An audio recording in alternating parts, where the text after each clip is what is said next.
xaalis bu gën a màgg ci Gambia mën nga jot xaalis fépp fi nga ne bàyyeekoo kaatong ba koy na te doo ci am benn jafe-jafe waaw mën nga jot xaalis bàyyeekoo ci sa ay mbokka ak am di jàmma nekk ci UK Europe US Canada Switzerland ak àddina wërngal képp ak suñu yónneekaay xaalis bu màgg bi nga xam ne dafa wóor gaaw te noppale fii ci biir Gambia Supersonics Money Transfer ñu ngi ci ñetti fukk ak ñeent dëkka ci biir Afrika ngir jox leen melowaay yu gën ci jotum xaalis bi nga xam ne kenn du ko laam-laamee saytu leen ñu ci Google Play Store wala App Store ngir mun a bindu ci suñ app bi di Supersonics Money Transfer app ndax ngeen mun a bànneexu ci suñ money transfer services yi ay mbégte rek la ak Supersonics.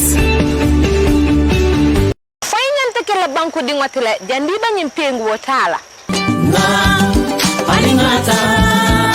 Haninde imanyan na kela banku dingoti pour ka nyim pengo ta bari isenyi nin kanu ila ID card la na ya tara fanang imanyin ID card soto Allah walingata ibenyi nin kala ku kilin na muyalan ko wala talla sartoti janji ba nyim pengo ta la wolon ko inyanta sangi tanin fula soto la katawo e santola jandi ba nyim pengo ta la ani vaccinota ni mo be matantul mankana alingangi jambe ata ule ben taga alingata ne vaccino me batuka Allah alingata. Greetings kuñu waji deglo di ñu sétan ci ñeneen ci koñi aduna penku xarfu ngofu wala ngalandu maa ngi leen a nuyu di leen bégee di leen dalal di leen tatagal. I greet you all in the spirit of Gambianism.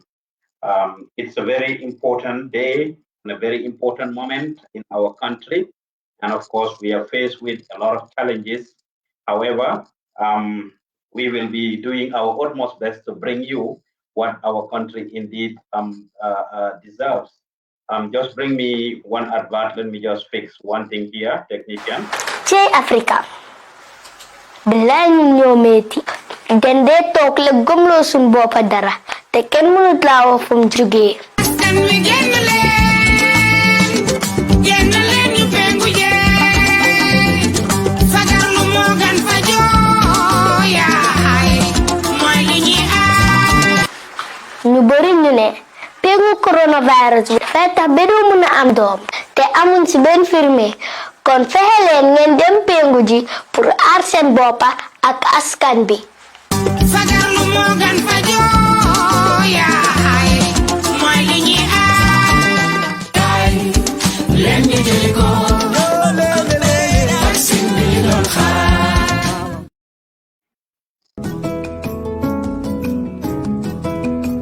La Covid-19 est toujours là, elle avait reculé pour mieux sauter.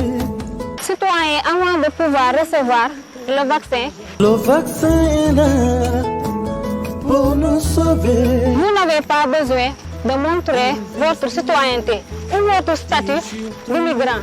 Pour vous faire vacciner, on vous a peut-être demandé de fournir une carte d'identité, mais vous n'êtes pas obligé de la fournir si vous ne l'avez pas. Il est là pour nous protéger. Si vous ne l'avez pas, la seule règle est d'avoir 12 ans ou plus. Le vaccin est là pour nous sauver. Il est là pour nous protéger. Prenons le vaccin, c'est le seul remède du moment.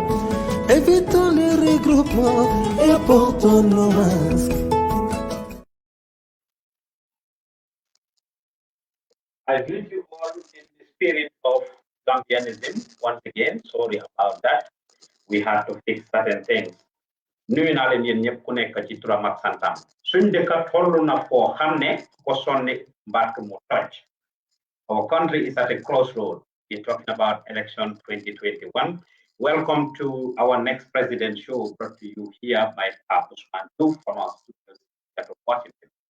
The Gambia is going through a crossroad. Today is the 18th of November 2021. On the 4th of December 2021, we will be electing the next president of Gambia who will serve the country for the next 5 years. What does this mean to the country?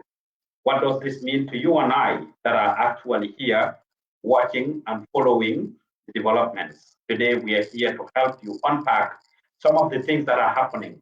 In the 2021 presidential election as we move on. This show is brought to you by myself normally and Melvis Roberts, my brother. Unfortunately, Melvis is not here today with me. I will be doing it alone. However, I hope that he will be joining me in the next couple of days as we hope to bring it to you a couple of times a week.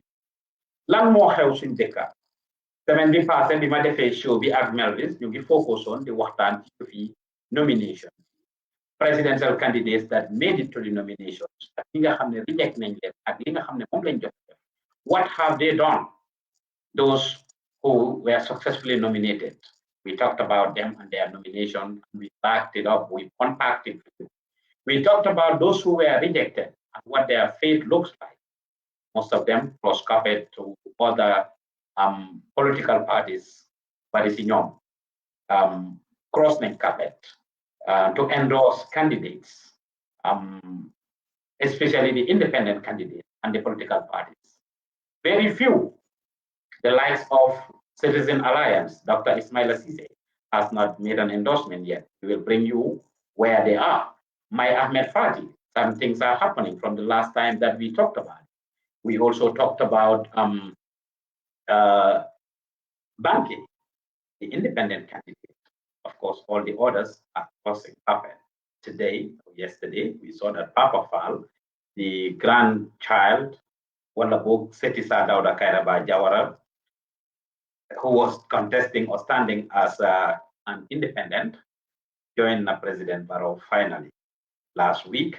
And until today, the only people we saw join the UDP, Moy Bibi Dabo, at JFA, as well as Marisok, Alaji Kurang, and Dr. Jan went to Doi, and then Mama Kande at APRC forged an alliance.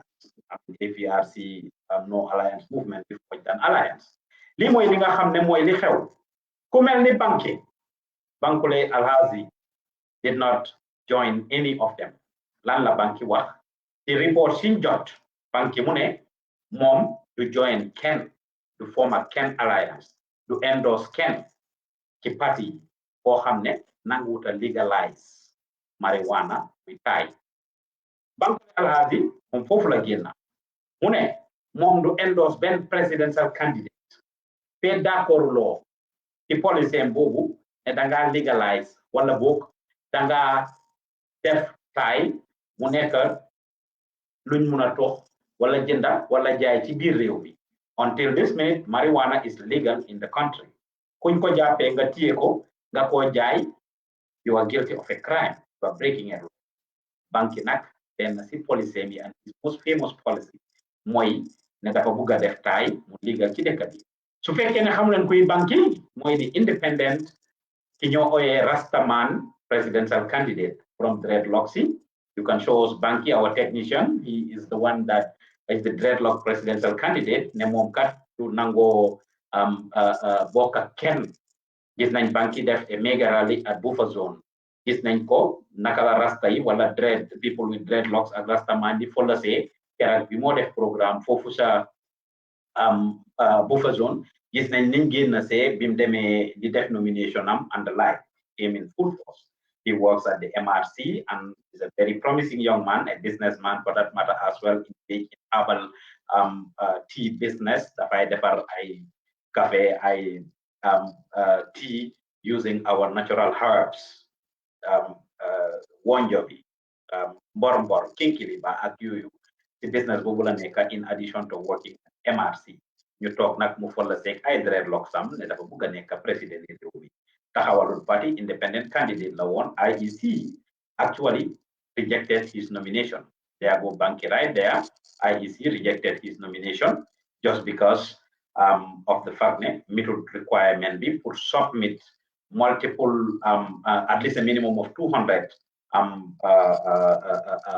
nominations wala boog ñu ko nominate from the different administrative areas. So moom Banki loolu moo tax ñu reject biñ ko rejecté bi tey nag moom amul kenn wala boog endorse kenn mu ne daal ku bugga mu endorse la foog nga nangu rek taay marijuana ñax mi nekk loo xam ne ci biir réew mi nit ñi dinañ ko mën a jëfandikoo medical marijuana, and his argument is he brings a lot of money into the country xaalis bu bari la ci réew mi loolu la Bankole wax. May Ahmed Fati gis nañ the saga that he was involved in a few days ago wala boog ci biir week bi from the last time we talked about it. What was my speed? moom it bokkoon na si ñi challenge on IEC appeal decision bi. In fact, the first person put them IEC that night, that evening, ne moom kat dafa ko challenge the decision of the IEC pour nekk pour the nomination am bi liñ ko reject was illegal. Challenge na ko, IEC turned down the appeal. Demba, he was seen at the Citizen Alliance. This is my Ahmed Fati. That is his position. Popular Tolu. My kat mu ne moom gis nañ saga bi fa nekk di xew gannaaw bi Miss Fall génnee kenn si executive members am yi génnee ne May Fati ak CA executive members yi ñu bari dañ resign from CA. This is what Miss Fall said. Kenn si executive members yi gis nañ ko mel ni Tida ki nekk foofu noonu Tida nekk foofu ci GMC with May Fati mu ne dafa jële break from politics. Waxut ne dafa resign. She wrote on her Facebook page a few days ago that she's taking a break from politics just because loolu la wax ne dafa jële break from politics and wish na people good luck dina leen ci business dafa concentrate on business. May Fati nag génn na ñoo admin secretary bi génn nañ bind ne contrary to lu Miss Fall wax is misleading ne ñoom seen executive bi kenn resign wul. Foofu lañ tollu, they are having internal feud between themselves ñoom ci GMC muy May Fati and his team. However, we've seen him with the Citizen Alliance. Citizen Alliance, what is their fate? ñu ñëw ci independent candidates wax nañ leen ñoom ñëpp the last time ku si mel ni Mr. Nyang join na President Barrow, almost all of them. Ñaari Momodou Baye join nañ President Adama Barrow. Tamsir Jasseh join na President Adama Barrow.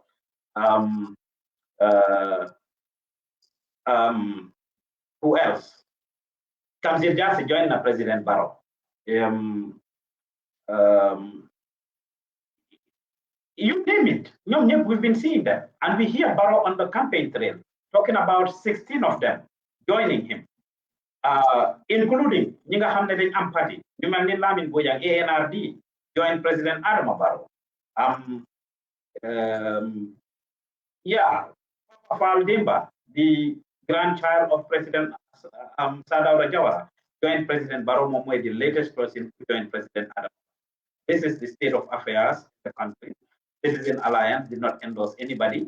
Gap Musayali Bachili, this name Momo endorsed President Adam Barrow. However, his party ended up endorsing Mama Kande and Fofole Katijamuni.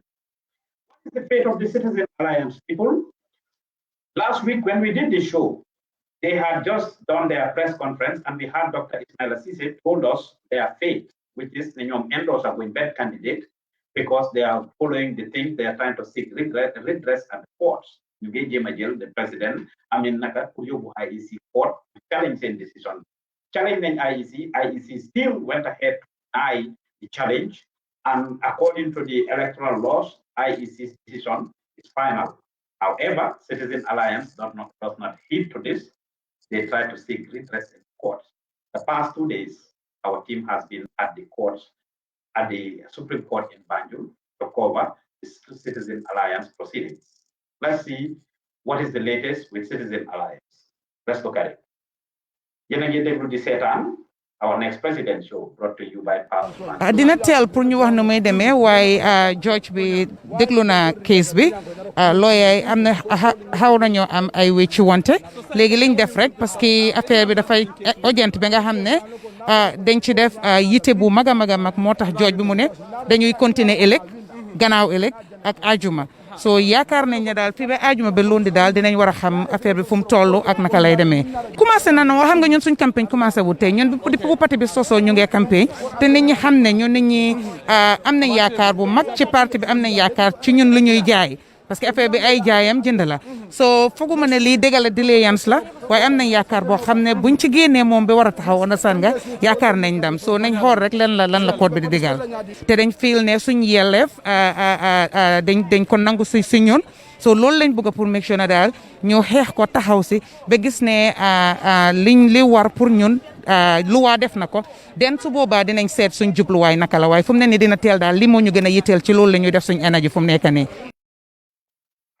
That is Nene Freda Gomez ki nga xam ne moo amee kaddu Citizen Alliance the Dr. Ismaila Ceesay's party. What does this mean for the Gambia? It's an interesting moment. Suñu luwaay dëkk bi dafa wax ne su fekkee ne qualify loo wala IEC make nañ decision mun nga koo appeal benn yoon within 48 hours. Citizen Alliance loolu lañ def. IEC reject ko and the next minute we saw them at court. They are not happy. What does this mean for the country? It shows that democracy is at work. Suñ dëkk bi changes bu bari xew na fi ndax nit ñi doomi réew mi ñu ngi am seen bopp. Dinañ jox kudos to CA for that because this is a wonderful thing. According to the Dr. Ismaila Ceesay wax mooy ne even su nekkul pour ñoom sax dañ bëgg a make sure bu mu xewaat réew mi wala beneen political party does not become victim of this. Keroog bi ñoo def show bi Mark Melvis edd nañ leen wax nañ bu baax a baax li nga xam ne moo nekk di go on wax nañ IEC li nga xam ne mooy seen liggéey ne buñ jël li lightly. This is not a joke. It's a very important moment. And IEC mun nañoo defar réew mi mun nañoo suux réew mi and they ought to be very careful ci li nga xam ne moom lañ nekk di def because lii du yëfi caaxaan elections la. If CA happens to win the case according to liñ dégg nee ne wax noonu it continues. Monday gaay dem nañ Tuesday rather judge bi ajoon case bi Wednesday ne suñ ko defee Wednesday Thursday Friday mu déglu seen deliberation si decide na pour jox gaay that opportunity and the benefit of the doubt. The sense of urgency that it deserves decide na pour jox leen ko pour understand ne lii kat lu am solo la te luñ yaakamti la soo nañ make sure ne jox nañ leen that opportunity Citizen Alliance. Suñ ko dégloo su leen dégloo Wednesday Thursday Friday over the weekend mu xool dossier yi and everything luñ submit in front of him mu make the decision by Monday. Now all this while political parties in UK campaign CA would have lost 2 weeks of the campaign. We are almost getting to today is the 18th, 19, 20, 21. At the end of the day, he's not going to be able to do it. How much campaign time would they have? It's very important that we understand this.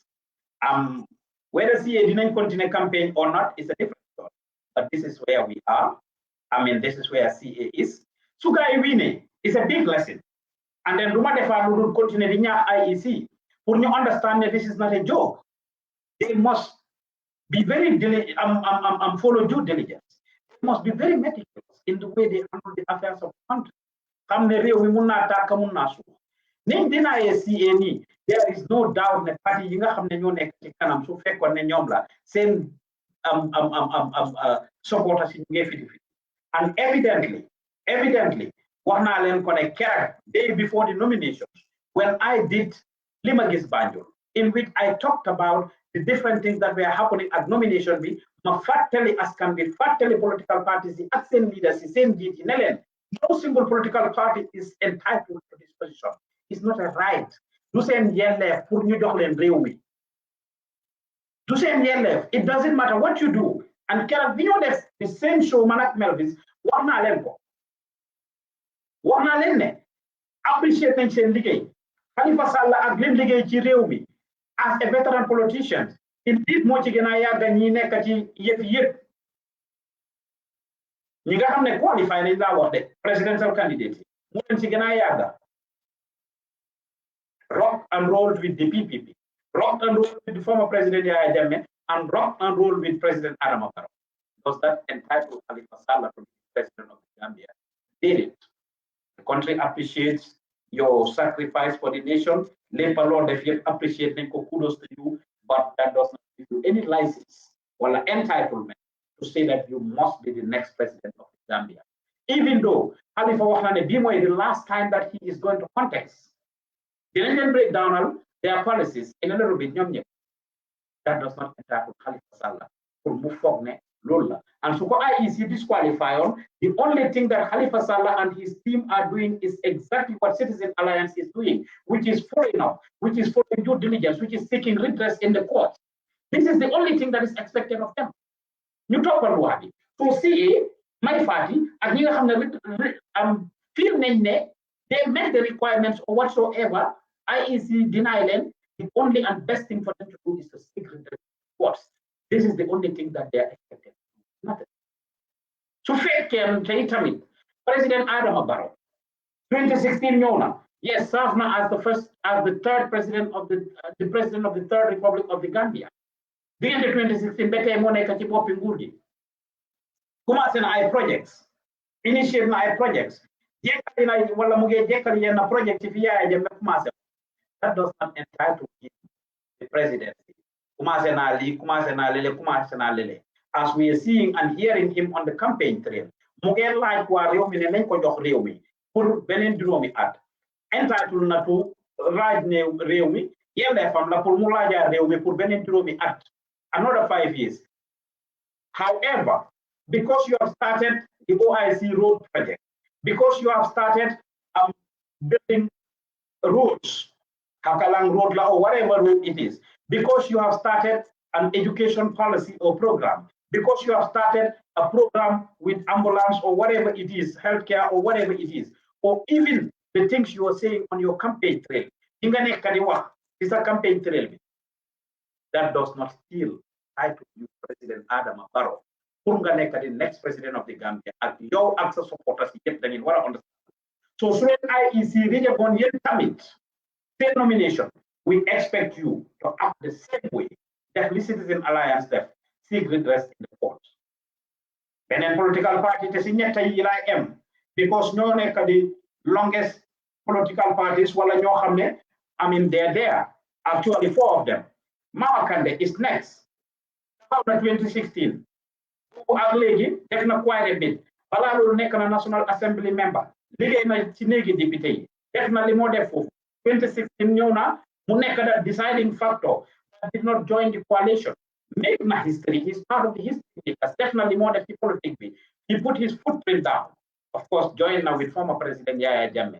At this minute, a Gambia Action Party came to add it.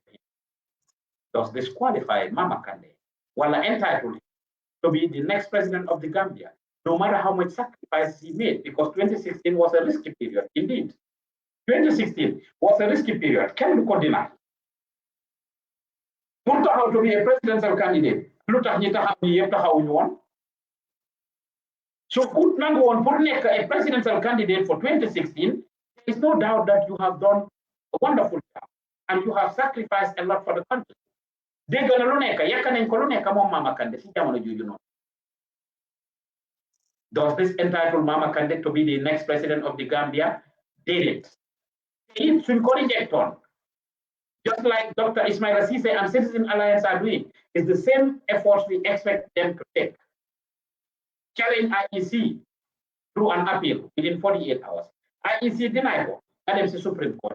Look what we do, this is the decision, and then you move on. Equally, that said, the next person would be lawyer Hussein Odabo and the United Democratic Party. Equally so, when the nomination was going on, there was a lot of controversy as to whether he qualified or he didn't qualify. A lot. So long in one cool. Then na sax be suñ brother Aruna Drame def a debate about this. Can more qualify for next president? The two things that were coming up about him. And I'm saying this because it was specific to him. You know, li nga xamne President Barrow fire now. Liñ ko daxon lim nekkon vice president ak minister ñu daxa mun na tax disqualified and otherwise ñu ne conviction am ci liñ ko yobbu lim demone prison. He was convicted. This was a big controversy and we cannot sweep it under the rug. Now, day before nomination, def na show the elder guy di wax ak ñom waxtaan ak askan. And of course, I have only people from two parties, NPP and UDP. who were saying, they are not entitled to it, just like Nima ko waxee nii. I had people coming after me, and I had people calling me names. Danga hate me, danga hate nyele. Ding fi dee, why do tere, I mean, Dabo didn't qualify. Ñine su Dabo qualified, wala su Barrow qualified, didn't in the problems in the ñen na ñine didn't in the war. This is a recipe for war. 10 bucket lenchi tek. 10 bucket lenchi tek. It ma waxon len ko kerat ne dama digga setan te it wax na len ko. This show is there, by the way. The last Lemagis Banjol Bima defended in Setan day before nomination, because on the 5th of November, and Setan is there. Time does not permit me to play those videos. In fact, Smoko play it, I mean, supplementary comments, but go back to the comment section of that and you see how they were threatening there. They don't give me better, but 10 bucket length take large. There is a war in this country. You can kill it over here. These are the words that they were using, and it's not right, it's not okay. It's not okay. So Kuchimuti deny it, I mean, that's what it is. The same steps that Citizen Alliance follow is the same steps that we are asking you to follow. Nothing more and nothing less. Our next president, Joge Fiji Gambian Talent TV, Ousman Joof nekkalen ci gannaaw microphone. If you go to some brother Melvin Roberts. Now, on the 4th of December, it's around the corner. Barely about 2 weeks left. Just like nomination, we didn't reject in good faith and moved on. On the 5th of December, if the results are announced, we are not expecting any less from any of them. Really, you never come on, and nobody is entitled to anything in the country to be the president of this country. If IEC makes the announcement, and I would warn IEC again, they must be very meticulous, and there is no rule that they need to rush. There is no rule that they need to rush to publish anything. The results for Guinea, then by same help. Once the results is,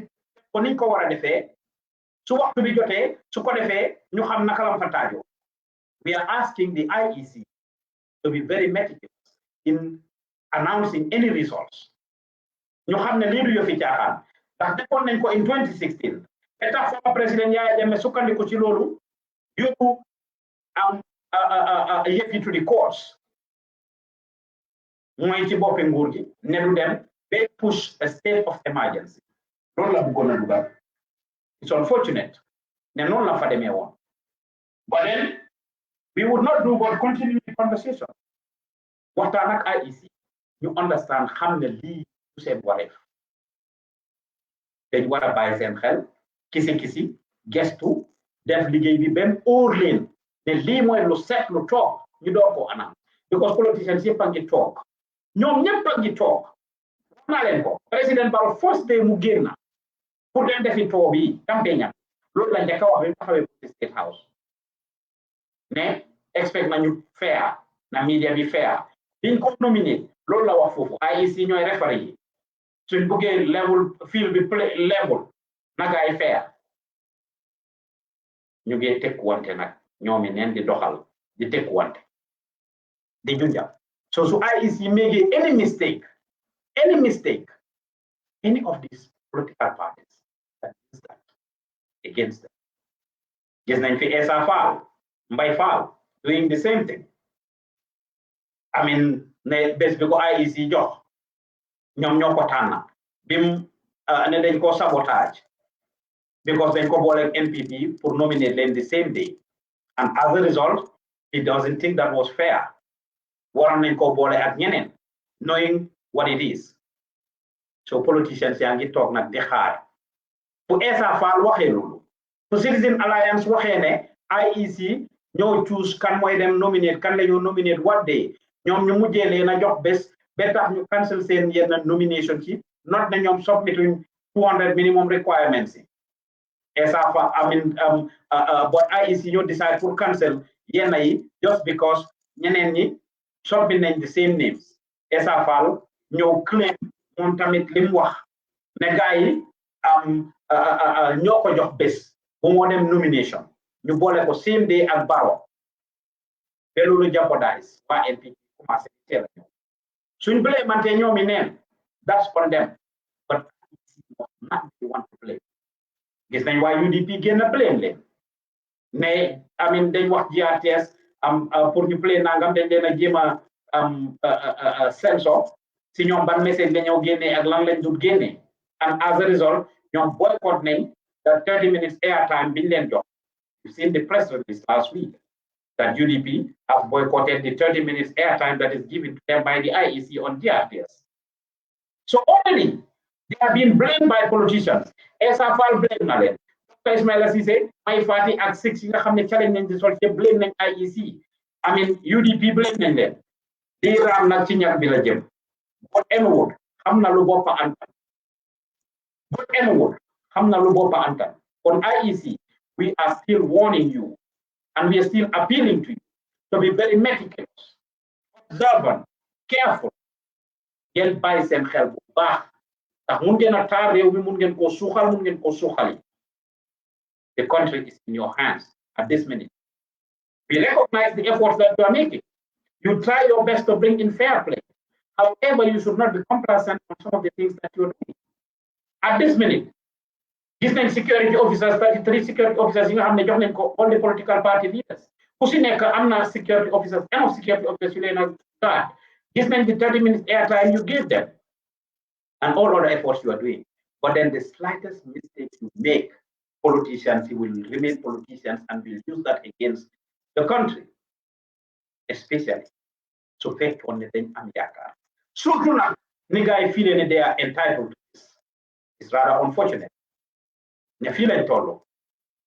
Overall, we're doing good as a country. 2 weeks into the election, alhamdulillah, there win any violence. This is what needs to happen. Recognized now last week, in your show with Mark Melvin, when we saw my party's nomination and the Mutie flag at GMC. That's a wonderful thing. That's what we want to see. Gisneng Khalifa Sallah Bimtese Agua UDP in Woolley. Niga don't see Rohombi because celebrate the ekati. That is what we expect from them, and not fighting, violence, otherwise. So come December 4th, if IEC makes the announcement, if any of you is not happy with the decision, just like in 2016, the Mujede qualify. Not him defon. Game now in the state of emergency, game now Moishinburgi and all of that. President Adama Barroso la Konyake. In case you happen to not win the election, expect to pull any of the buttons that Yaya Jammeh did.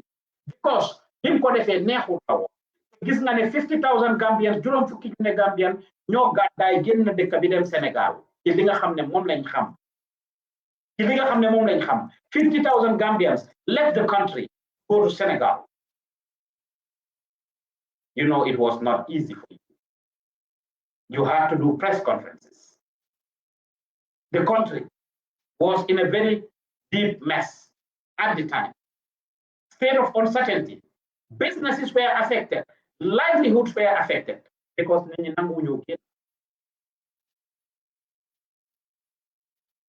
so if you happen to lose the election, we don't expect you to do anything but seek redress in the courts like Citizen Alliance is doing.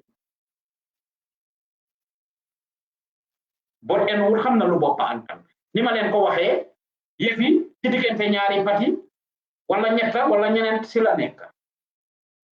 But the race, as we are seeing, is definitely between UDP and NPP. Can miracle happen for any of the other parties to form an alliance? There is no doubt.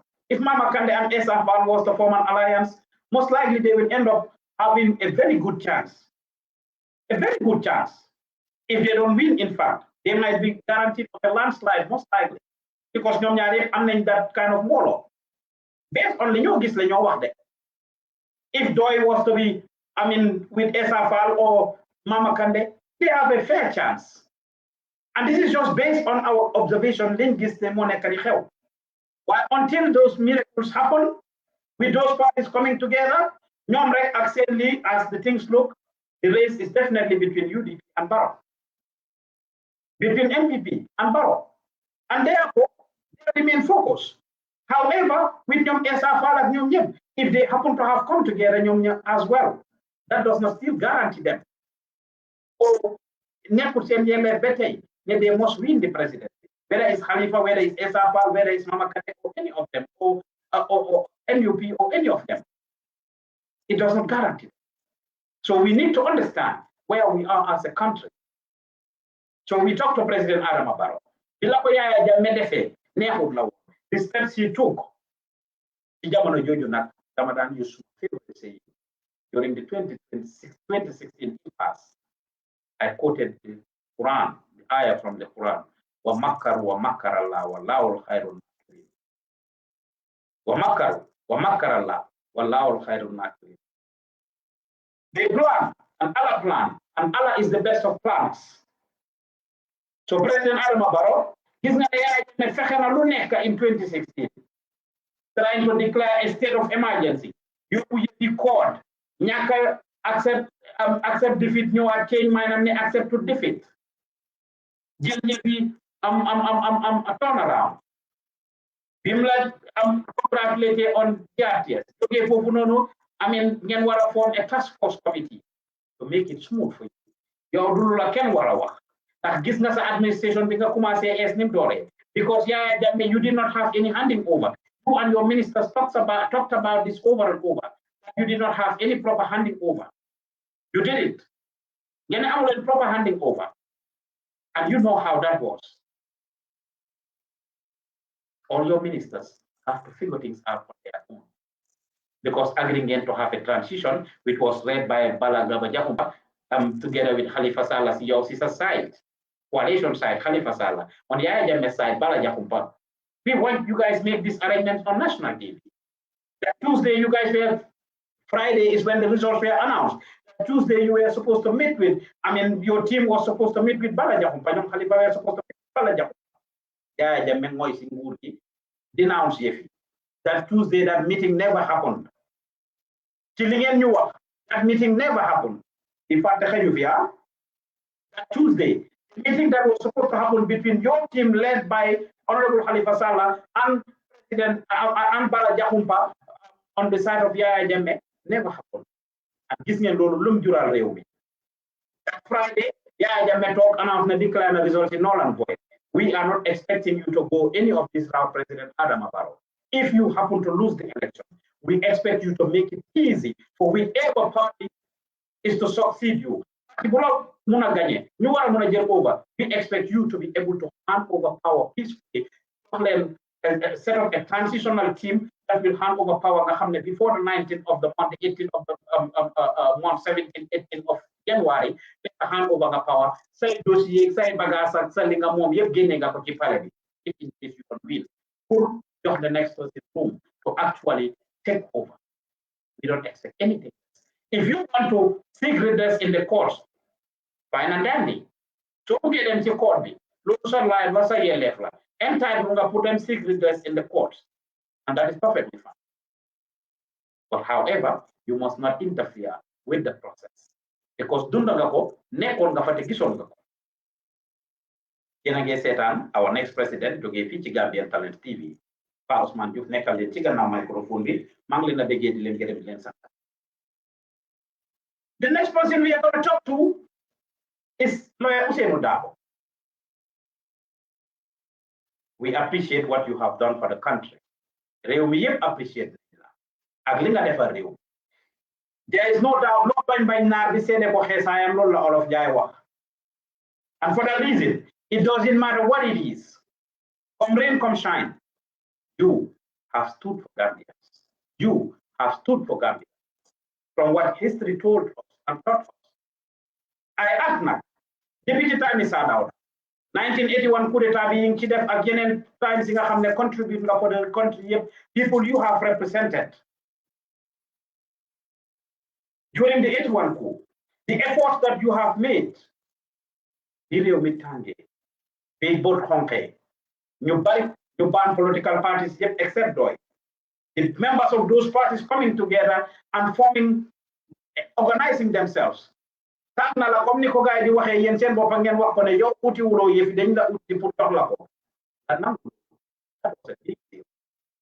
this was the time of the junta. Yes, kudos to you. We appreciate Nenlingadef. Why UDP? gaañ nañ ci ñu bari rey nañ ci ñu bari toroxal nañ ci ñu bari there's no doubt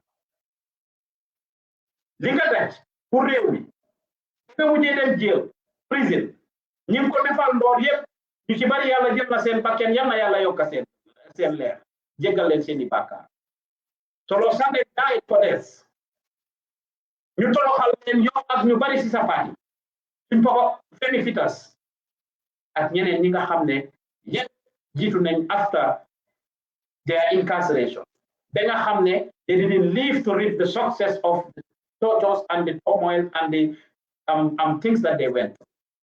You went through so much. At 26, your last experience being your first Njagasoy experience before this Solo Sunday incident, April 16th. We remember all of this. You've done a lot. You've been victimized. But that does not still give you or should make you believe that you are entitled to the presidency. Your answer supporters, why UDP here? Nima ko waxe Khalifa Sallah, wax ko Mama Kandeh, wax ko President Barrow. The same way la ko waxe. You went out and celebrated when you were told by the IEC that you qualified. The nomination was accepted. In fact, your IEC never mentioned that. You celebrated that. You had no question about it. You accepted it. Then you accept happily. You celebrated it. That same evening, my team was there on the ground, covering this. You and your people were celebrating. Some diaspora membership in the Lahal $7 million. Yen am don't am that meeting inside, others were outside. This is when Pat Samba interviewed and Mom Mujel Ben Palacio so happened to win as the president. If UDP wins, she would rather maintain the party and not take a position. Take President Barona. We've heard it, but this did not qualify, does not make you, it does not entitle you to think that you must be president. So why UDP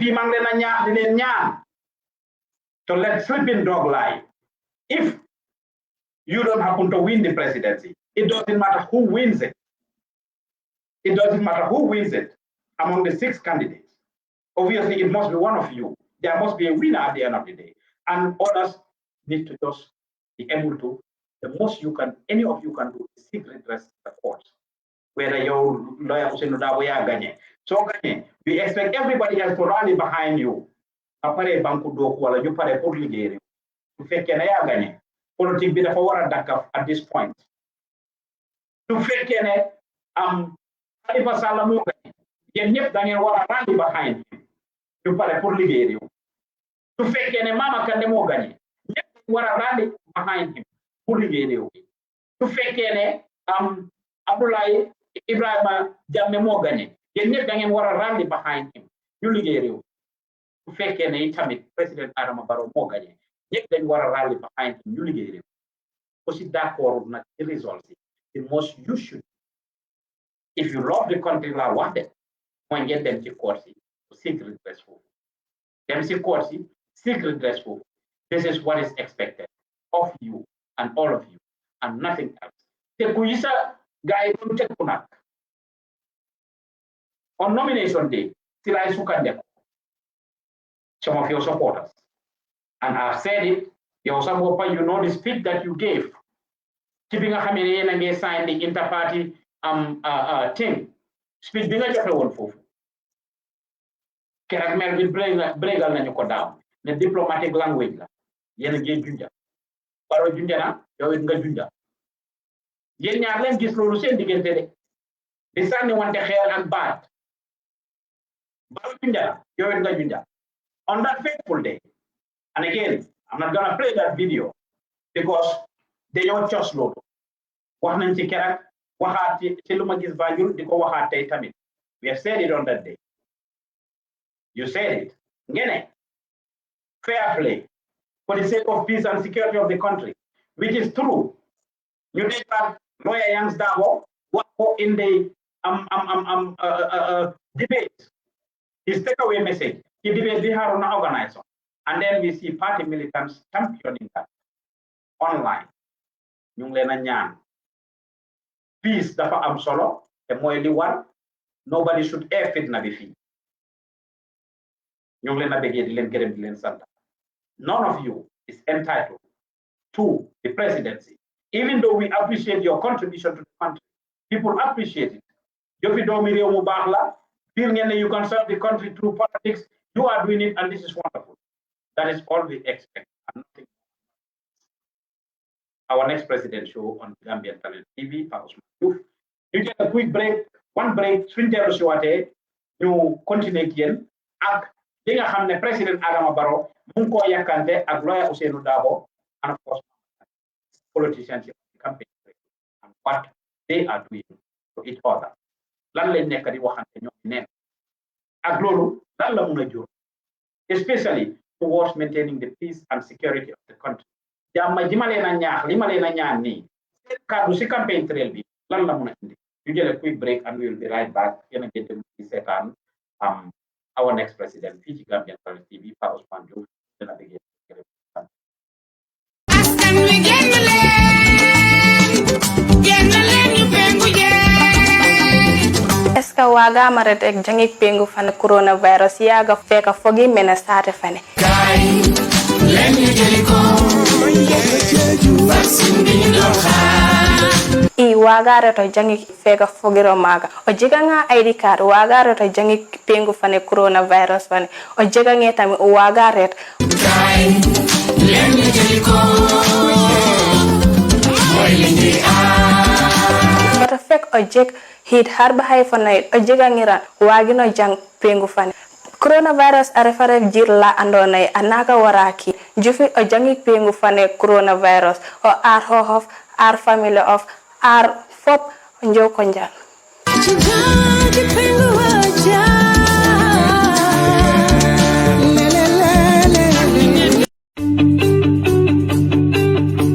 ni laftaka kodo mutaka bonang UK Europe USA kan Ousman Joof nekkal leen ci gannaaw microphone bi ni lañ koy defee saa su nekk our next president show la rek ñeen ñu ñuy seetaan ci YouTube bi jërë ngeen jëf I mean our YouTube channel was going through some difficulties. We had difficulties going live on it all this while, but we are back on it. Our technician, I hope everything is coming live and nothing is breaking. I mean, on YouTube, you can check it on YouTube, on Twitter, and on Facebook, of course, to see how this thing is coming out. You will not begin because you will live on all these three platforms.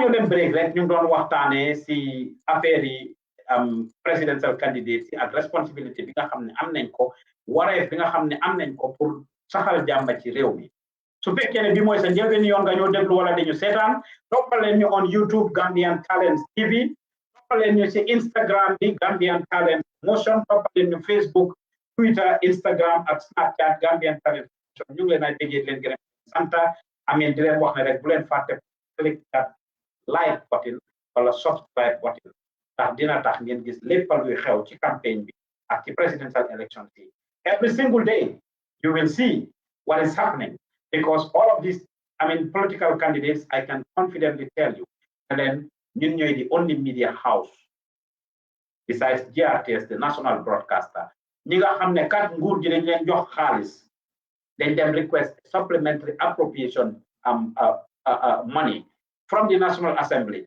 ñu jox leen lu mu $30 million pour ñu mun a dem cover presidential campaign bi presidential candidates yëpp ñu jox leen ko I can confidently tell you Gambian Talents TV ñooy the only media house that is with all the political parties except the SRFAL campaign for now and it is because joxuñ ñu woon access wala enough information pour ñu dem waaye ba tey ñu ngi jéem a jokku gaay pour send a team pour ñu join SRFAL besides that we are with all the 5 candidates ñun ñooy the only media house check it out NUP ñun rek ñoo fa nekk with them on the ground and you see things coming from the NUP and I give kudos to my young people in the Gambia ñi nga xam ne ñoo ma nekk di jàppale ci liggéey bi nii I salute them the young people that they are training and that are actually ready to do this for their country kon ñoo leen ay bëggee leen gërëm di leen santa yéen toppañ ala ñoo dem break ñu doon waxtaan ci presidential candidates yi ak responsibility bi nga xam ne am nañ ko pour maintain the peace and security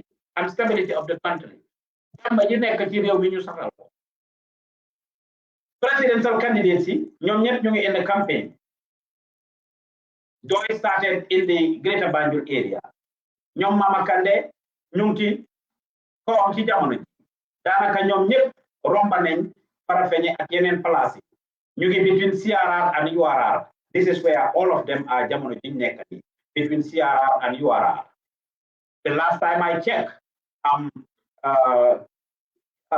ñu ngi woon Sabax Sanjal niki tey ay Sabax Sanjal ak ñoom seen lañ defoon, which is towards CRR, North Bank, but the later part of North Bank, because ñoo mujjee dem ñoom ñoo mujjee cross barki démba ta doy cross.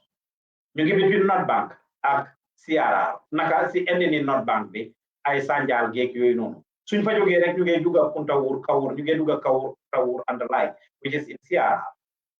Mama Kandeh the same thing tey dëkkam la nekk muy Sare Boy fa la nekk tey the same area Jimara gi nga xam ne fa la jógee moom ak président Adama Barrow. Gis nañ ne UDP they are also there. President Adama Barrow mu ngi fa, NUP mu ngi fa. As of today, you have seen live coverage from our teams. And SFL, of course, as we have followed, is equally in the same place. So in fact, ñoom ñëpp dinañ wàcc si the beneen side the CRR bi boori Bansang Makati and the like, then ñu mujjee some of them in fact were there, then ñu jógee fa mujjee dem LRR Mansa Concord commandant Banko Tunde Mansa Concord suñ fa jógee ñëw ci Fooñi gi jógee Fooñi nag dugga ci waat ci Kombo gi. This is the route that they are all following. Now lan lañ nekk gis ci campaign trail bi lan lañ nekk di gis ci campaign trail. So far, they've been doing very well. NUP, we follow their campaign very seriously. Like I said, beaucoup mu nekk nettali he says, she says. ñoom ñëpp ku si nekk dañ am message boo xam ne moom la ñoo jox Gambian si di leen jaay seen policy si is a show of its own. We have the videos lined up pour ku nekk si li moo wax. But dafa am certain things that need to stop, which is wax yi nga xam ne ñu ngi ko wax ci campaign trail. NUP Abdoulaye Ibrahima Jammeh so far si liñ jot a gisagum he kept his message clean. Li moo wax askan bi mooy coono gi nga xam ne moom lañ nekk di dañ ak li nga xam ne moom la gis ci réew mi ak moom suñ ko joxee nguur gi lan lay def pour saafaraal ci liñ jot a gis ci campagne am bi is keeping it clean. Liñ gis ci liy xew ci réew mi ñu war koo mën a wécci ak suñ ko joxee réew mi moom naka la koo doxalee loolu lañ jot a gis ci waxam. The same thing ak ki nga xam ne mooy Essa Faal for the most part liñ jot a gis lañ wax de he keeps it clean moom tamit. Liñ gis ci réew mi dundu gu métti gi ñàkk ndox mi courant security electricity agriculture bi ñeneen ñi ak suñ ko joxee réew mi lan la cee def loolu lañ gis Essa Faal di wane moom. Agum laa wax de because they're still on the campaign trail ak ku ko ci def ci ñoom it nag leneen loolu dinañ ñëw ñu wax leen ko. The same thing with Halifa Sallah. He is also going around breaking it down to the people. Policies yi nga xam ne moom la amee ak suñ ko joxee réew mi lim gis ci réew mi ak suñ ko joxee réew mi moom lan la see def. This is what we are seeing in his campaign as well.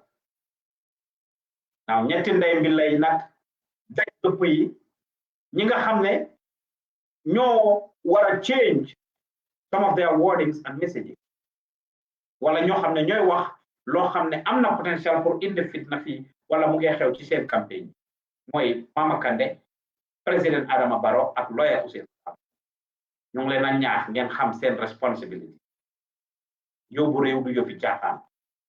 And if you make it impossible right now through the campaign, then there are a trickle down effect for when you win. You may think like otherwise. Why can't we get the same campaign?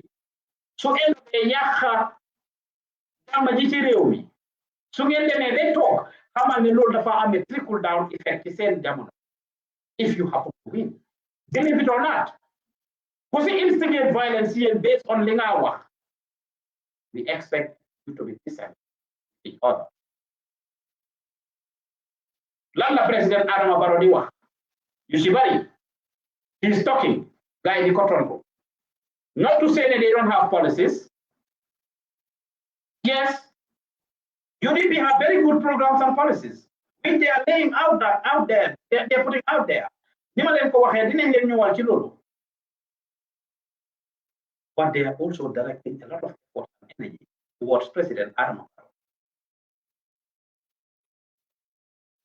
President Barrow himself, on the other hand, moment he has a lot of programs. Ci li nga xam ne wax na ne moom la moo def, you will lay that down for you. If time permits us today, if not, we will bring it on another time. We have the videos in which they are talking and saying their policies. ñoom ñëpp the same message lañ nekk di pass across everywhere they go. However, ñu ngi jamante baat di waxante loo xam ne mun naa indi fitna te seeni supporters yi duñ ko gis lightly, take it lightly. And they are creating a recipe for disaster. Mama Kandeh the same thing. You get the key wax fi kele tonto ko.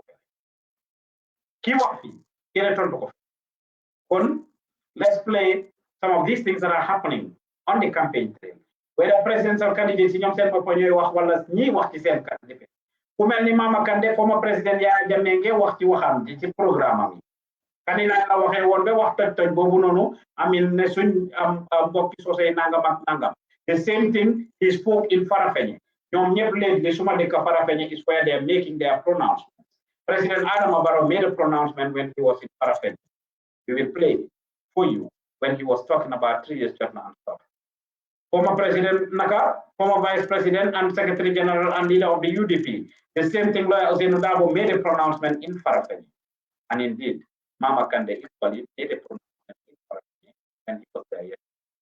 Suma de kan ak ñen ci tamma di ci wax li ngeen wax ñu déglu President Adama Barrow and his message that he shared when he was in Farafenni ñu déglu ko and we will unpack it yéen a ngi déglu our next president ko jógee fii ci Gambian Talents TV kon ñu déglu President Adama Barrow ak déglu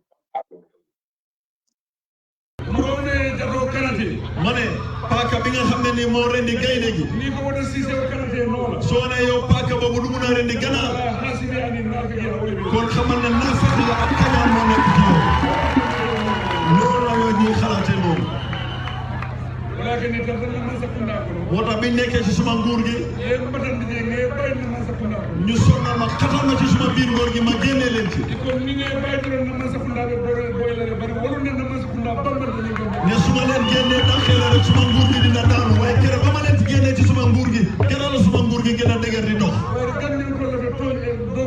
ngir waa Gambia dañ soxla liggéey ka mu ne ñu ñëw teg yeneen pexe yu bees 3 years jot na alors ñu bango ka 3 years jot na ñu formé ko ci réew mi mu ne kii seen chief executive mooy papam Alaaji Ousseynou Dabo waaye bañ leen sànni daal ci seen kaw mu ne ak bu leen daw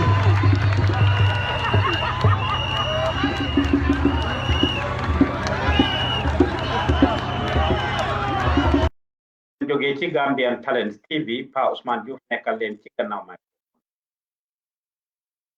yéen ñu déggul soose loolu ngeen doon déglu mooy président Adama Barrow ci meeting bi nga xam ne def na ko suma dëkk Farafenni mu ne waa UDP dañ ko yàgga sonal depuis 2016 ba tey ñu ngi ko toppa di sonal loolu la wax noonu si soose pour làppatu dégg ngeen alaaji moo du ko làppatu ne dañ ko yàgga sonal dañ ko gétteen ba nga xam ne mooy loolu mu ne bi mu defee ñu def lu nekk munaluñ ko dara ñu commencé beneen pexe mooy ñu sabab wala sos 3 years jot na mu ne 3 years jot na ki nga xam ne moo ko jiite seen chief executive mooy Lawyer Ousainou Darboe wax nag benn bi mu leen sànnee gas ci lañ gi ja def dara gis ngeen ko mu ngi wax di kiki di ree Mr. President you should not take pride of this loolu du loo war a ndamoo gas sa doomi réew du loo war a ndamoo de yéen ko doon wax nag prior to this Ende Gomez taxaw na at the famous meeting in Brikama wax ko dinañ leen sànni ndox mu tànga talked about the hot water, the water tank that you brought. Wow, water tank nga indi one. For policy, water cannons. That's what you bragged about. We keep record of all of these things. And I will tell all of you, the politicians, we are following you and following you keenly. We have you all on the campaign trail. The promise Gambian take we are paying attention. 3 years of course, you did all that you could. Gas people. Kera great mangi am meeting ak suma xale yi nga xamne ñu don cover 3 years jotna. And they were talking about these things and the challenges that they went through, how the gas disturbed them. I remember some of them even fainted ñi nga xamne dañ ci am asthma. You think this is a joke? Do you fi tiaxante du ndam? Pour tok di wax citizen ci ne bima len gasé. Bima len gasé, bima len sané gas. Ci lañ gëjë yëngal. Do ruslu la. Njiit dafa am nu mo waxé cadeau balla. Te lepp lo wax as a njiit policy la. Supporters jump. They don't ask you lutax ma wara jump, lutax ma wara top. Ko ci ne tobal, buñ la laaj lutax ma wara top, buñ la laaj moy how high do you want to naka nga bëggé ma jump bu sori. This is all that they have. President Barrow, you making this statement is actually unfortunate. Wana fanak, as he has been saying, the far retired former Vice President Ousman from politics. In fact, at the same meeting, Wahna Baneda Kodef Alkali Khalifa. Gana lawyer Dabo Munko wax diko caricature fofu. Gana lawyer Dabo mune jehal na Alquran ñetti yoon in the same video wax nako. Gana lawyer Dabo mune jehal na Alquran ñetti yoon. Kon ko delo ji dogo. Te mag la itamit daf ko delo ji dogo mu dem tok fofu nonu. Su ko defé mu nek khalifa bi fofu. Ñuko yobul adiya diko ñaan mu diko di dem di sakku ñaan ci mom. This is what he said in the video. You can watch it on the Gambian Talents TV. Wala boog ngeen seetaan ko on our YouTube or Facebook or our website gambiantalents.org. You can get all of these things on there. These videos are there and you can watch the president's full speech in front of you. It is not okay. Talk about your policies. You can challenge your contender. Policy bu wax ne daf ko indi su fekkee ne lim wax sa bosa ko gëna baax is very okay pour nga challenge lawyer Ousainou Darboe ne policy bi nga wax ne dang ko indi amin suma bosa ko gën. Lolu ko wara def jaay jënd la. Nek ci yeen nga amé marchandise da nga wara jaay Gambien pour ci marchandise. Elen li nga wax ne da ngeen ko def ci lay li Darboe li la wax ne daf leen ko defal man li la suma boss suma marchandise mo gëna baax marchandise. Lolu is very okay to mention sa competition sa contender ki nga xamne mom mo fa nekk. Ki nga xamne mo fa nekk nga mention turam. Su fekkee ne feel nga ne lawyer Darboe mo nekk the most threat on your campaign. Wala sa pour jël nguur gi. Is okay nga mention to the lawyer Darboe. But let's do it with respect ñu bàyyi yenn yi ñoo caaxaane. Ba pare di ko wax nag dóor dëna wala di ko wax di kiki di ree. It's a recipe for disaster. As a president, you continue to say a lot of implicating things.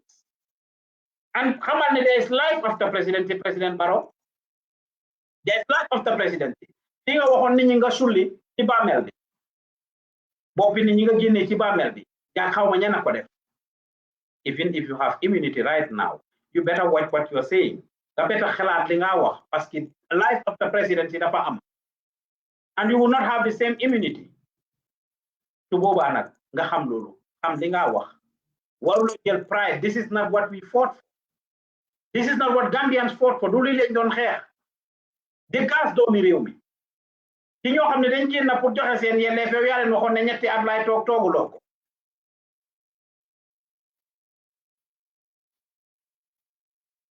Evidently gis nañ ko. It is true and fact ne a good number of the people who were in 3 years but now are UDP supporters. ñu ngi leen a gis outright, all of them, most of them actually, not all, but most of them. ñoom Kitim Jaajo, ñoom seen chairman bi Abdou Ndiaye King Sport mi nga xam ne moo ko sos ak evidently they are on the campaign trail. Gars yi ñu ngi ci campaign trail bi ñoom ñëpp ñi ma mention ñëpp ñu ngi ci campaign trail bi wala they are releasing audios and videos every day to talk about it. Kitim Jaajo, I mean gis nañ ko. We see the role he's playing. ñoom ñoo ci nekk saf si sàppa. Abdou Ndiaye seen chairman bi 3 years jot na mu ngi si saf sàppa. My team interviews him every day, every time. And he's talking about it. But it's all leaning towards what you're saying. There is a lot of evidence that a good number of 3 years I mean, that they are members of UDP. James Dabo seen lawyer is actually an executive member of the UDP. So mentioning Yom Kitim Jai, Yom Abdul Jai, executive members is 3 years got night. At Kingsport, even though they are not executive members, but they are die-hard fans and members of UDP who are actually in and out. From St. Congress, we saw them everywhere. So there is some element of truth in what you say there. But should that warrant for you? They are still ordinary citizens. They didn't go there wearing UDP cap. Whether they were hiding behind it or not, they didn't deserve that from you. And this is not a statement that we expect. Now, this is what President Barrow said. Comme ni ma leen ko waxee. ñu jógee foofu dem si lawyer Ousainou Darboe. When Barrow said this, what did lawyer Darboe say? You déglu Darboe and what he said. Yéen a ngi déglu di seetaan Gambian Talents TV, our next president show. Jógee fii ci Gambian Talents TV, Pa Ousman Joof nekkal leen ci gannaaw microphone. Our technician can bring us the Darboe statement. Let's hear what he said. Osikaye kijabo kuoti ayavo nde sai ngana bali dundile munna ragal so biñ ko defon lolu ñep gis ne ko mu ne haral ma bay duma konti wa ikoy ba forcer la ka fay ko adama fenke ya jamme bolo sai ñu ne bu ngeen ko forcer fofu sa ñep gis ne ko pour mu wa ya jamme ba bar ay mu ne fo wala la wa ako napati yo nyaton ko lu napati molu mbali bolo sayla natra ngaku keme yalon kafoko amanya batele bolo sayla albulo honorable Amadou Sané ni waxon history record na ko be pare waxon na kérok ne mom du balu aya nan lo kaso la ñu ñew tej ko kaso ñenti at bare wa makendi ay muru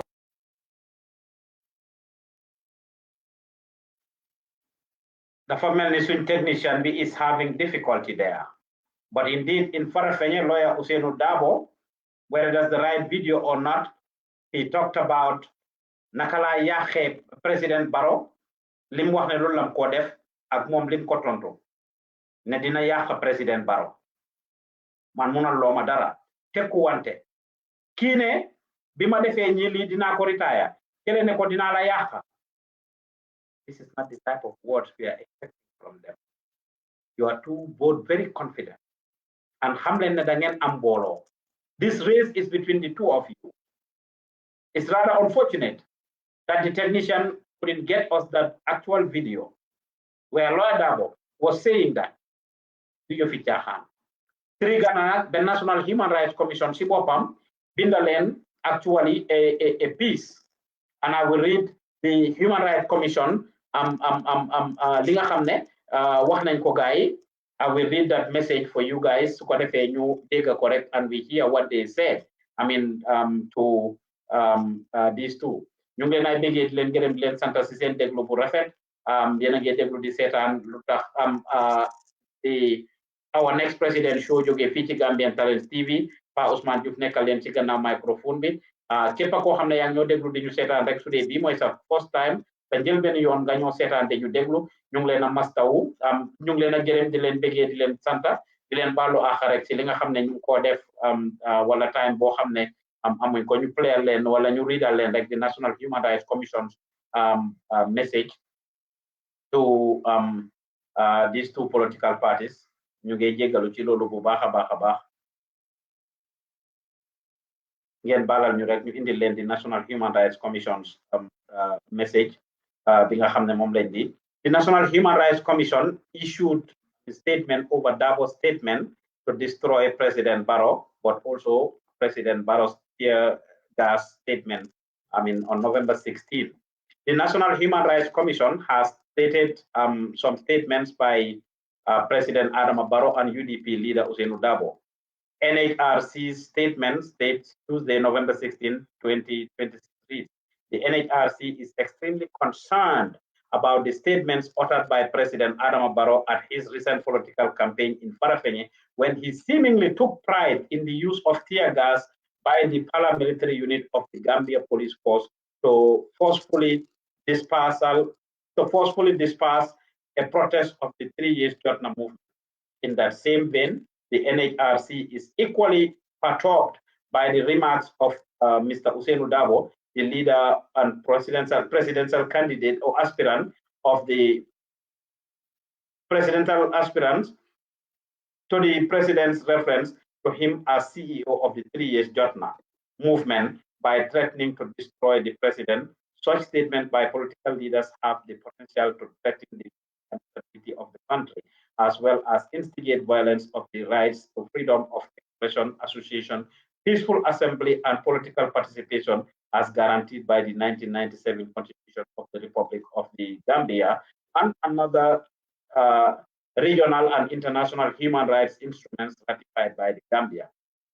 As an organ established by the state to promote and protect human rights in the Gambia and nurture a culture of respect for human rights, the Commission wishes to express in the strongest terms its displeasure with such statements and to state categorically that utterances which would encourage and or glorify human rights violations and violations have no place in the society, in our society.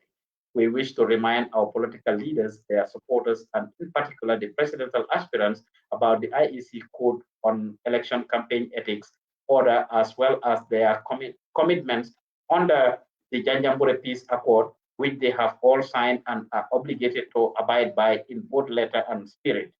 These instruments expect political leaders or presidential aspirants to be well measured in the speeches and avoid inflammatory, provocative, and inciting statements. As the country moves towards the December 4th 2021 presidential election, we urge all the presidential candidates to make their campaign issues issue-based and peaceful coexistence, mutual respect, and tolerance of diversity as embodied in our national anthem. It is only under a climate of tranquility, tolerance, and respect for human rights and the rule of law that a peaceful, free, fair, transparent, and credible presidential election can be conducted. We cannot afford a reversal of democratic gains we have made in 2017. These are human rights, National Human Rights Commission bi wax. The President Barrow taxawee Farafenni wax li moo wax ne lawyer Ousmane Dabo mooy chief executive bi 3 years. Dabo génn na tontu ko wax loolu ne ko def nga lu nekk dinaa la yàq. Loolu la Human Rights Commission bi di wax. Ñaari mbir yi ñu leen fàttali nag are very important documents yi nga xam ne reference ko foofu. Janjambure Peace Accord bi su dee xamu leen ko weer ak genn wala ñaari weer si gannaaw dañ yóbbu politicians yi yëpp IEC ak international community bi dañ jël political leaders yi yëpp ñu ci bari si ñoom yóbbu leen fere ci Janjambure muy Makati ñu waxtaan ak ñoom edda leen laaj leen ñaan leen pour ñu wax ne dinañ sàmma jàmm ji si réew mi ci seen time campaign bi.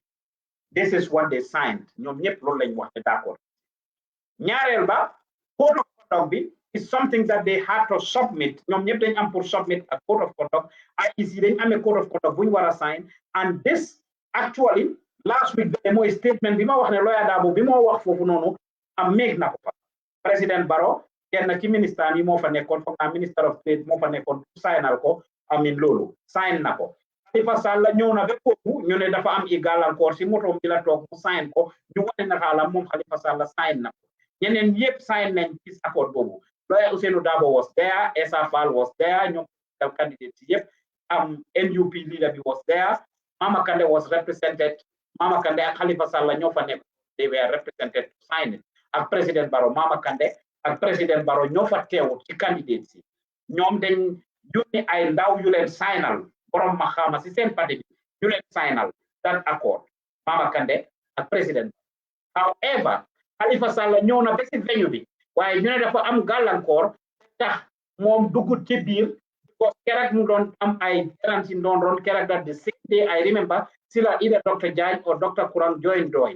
They had their road campaign yi doon def sport on the sport campaign yi nga xam ne gaayam ko doon def ci biir motom bi la toog mu sign. As we watch this, they showed a picture of Khalifa Sallah on the screen mu ngi toog ci moto bi di sign agreement. Lawyer Dabo was there, he signed and he spoke. Wahna. Essa Fall was there, he signed and he spoke. wax na foofu Abdullah Ibrahima Mane was there. He signed and he spoke at the same event. Khalifa Sallah signed ko ci motom bi kon ñom ñep suñ d'accord to that code of conduct which was organized by the international ideas ñu all civil society organization. President in Nigeria Goodluck Jonathan more organized event bobu if you don't know. But I am being international ideas that has been coming to Gambia earlier this year. Bentay, the constitutional crisis being among ñom ñoo joggé Nigeria ñew suñ dëkk bi moy nonu rek dañ am pour am international raw da lañ mun ci samba alar ay nit ay joggé bitim rew ñoo régler ñu suñ dëkk always ci lu nekk nak international bi ñoo jappalé 2016 ECOWAS fi ñoo gindi légui international ideas da biñ démé bé am constitutional crisis Goodluck Jonathan former president in Nigeria mo sos mbotay bobu mo ñew pour jappalé ñu ci yëf constitution bobu indi leen ñom politiciens ci yëpp ñu tok waxtaan pour sét kala ñu ko résolver ñu naan déta waye élection bi jot dan constitutional talk passé Jonathan ñëwaat indi gaay every day bu ñëw nak tok ku nekk $50 dañ jox ko ci képp ku dem ci station bobu I'm saying this because they invite religious leaders kilifa diine yi Christians yi Muslims yi ñëpp invite nañ leen heads yi pour ñu attend that session media bi invite nañ ñëpp including Gambian talents media chiefs yi dañ invite pour ñu dem ñu attend that session also invited civil society organizations muy mbootaay yi jox yelle fi doomi adama yi ci réew mi ñu invite leen ñoom ñëpp ñu attend foofu noonu Sir Dawda Kairaba Jawara conference 2 weeks ago ñoom political leaders yet you sign that document. It's rather unfortunate. The guys signed the document bobu agree didn't maintain the peace and stability of the country. While the human rights organization or commission the party rank, then pour peaceful and fair election, transparent, peaceful and fair election pour mu am ci réew mi ngeen am samba jamba ji ci réew li ram nak ci ñak bi la jëm té lu way di rendi sa loxo la nacca gis nañ both campaign yi nga xam ne ñu ngi ko yekkante waaye UDP suñ taxawee di wax seen campaign bi looy seenu daa bo rek laa wax moom mi seen boo am njiit waaye ñu bari dañ dee wax lu bari in fact di ngeen a gis ni si gannaaw screen bi is an MP that si there Musa Yali Bacci di amul lu mu nekkul di wax ci di bala accuse lawyer Ousainou Darboe ne moo am jaay taay na astafurlah moo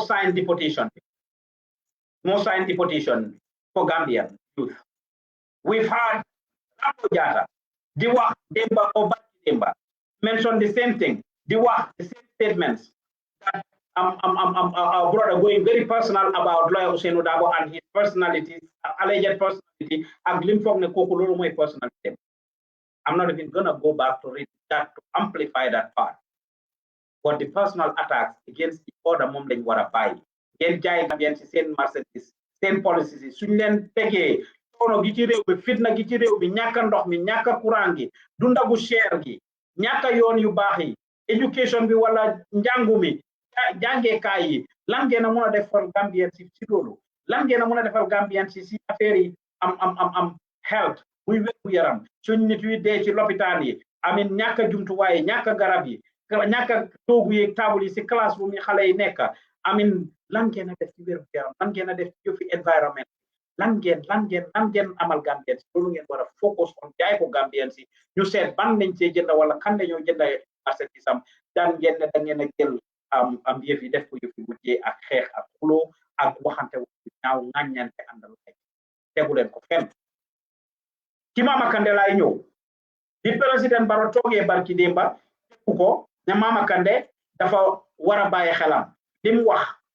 ngeen Mama Kandeh jox na former président Yaya Jammeh plateforme muy wax Mama Kandeh dinañ ko aide ci loolu président Barrow li mu wax foofu noonu however he has gone personal and to some extent and then won la tekkul obviously ne loi yang ci réew mi former président Yaya Jammeh is a security threat to the country and ida ngeen d'accord ak moom fekkene form ngeen alliance mooy former party leader bi yéen rek dina am loolu and he was with the other side mu doon use loolu gaanu suñ defaan meeting dégg nañ ko in Kanilai dégg nañ ko Gunjur mu wax foofu ak dégg nañ ji moo wax Yaya Jammeh statements he has made over the years can be very dividing loolu la yàlla dogal li ndee waxee ak li ndee wax li si bari can be very dividing to kon ñu ngi leen a ñaax yéen Mama Kandeh bi nga xamee ne jëlaat na parole waaye président Barrow wax naa la ko keroog lii yëpp ak li nga wax noonu ci Yaya Jammeh you should know better moo tax li ñoo wax ne loolu waaye rendi ci loxoom laa nàcca Olof Njaay waxtu bu nekk mu wax ko Olof Njaay waxtu bu nekk mu wax ko lu waaye def boppam su guddee fan fekkee and I will continue to remind this President Adama Barrow yow yaa njëkk a form truth be told yaa njëkk a form coalition ak former président Yaya Jammeh yow yaa ñemeñ loo Yaya Jammeh yow yaa ko indi back to the political scene Yaya Jammeh waxut it's over a year getting to 2 years biñ ko ci affaire am wala dara ci moom yow yaa toog ak ñoom Fabakary Tombong Jatta ak Rambo Jatta ngeen toog nga pour former coalition bi Yaya Jammeh nga bañ ko beneen këram ne da nga seeti mbokkam yi ngeen sign an agreement with the APRC ne form ngeen a coalition we have had all of this with President Adama Barrow yow yaa ñemeñ loo Yaya Jammeh fii dëgg bi duñ ko laam-laamee duñ ko laaxal we will say it as it is you are the one that invited Yaya Jammeh into our scene mu génn la dem ci Gaanu commencé di wax foofu di wax li moo wax dégg nañ tur yi mu ooyee Gaanu and how he aligned himself with Gaanu ne I mean Gambia Alliance for National Unity that word alliance with APRC Alliance for I mean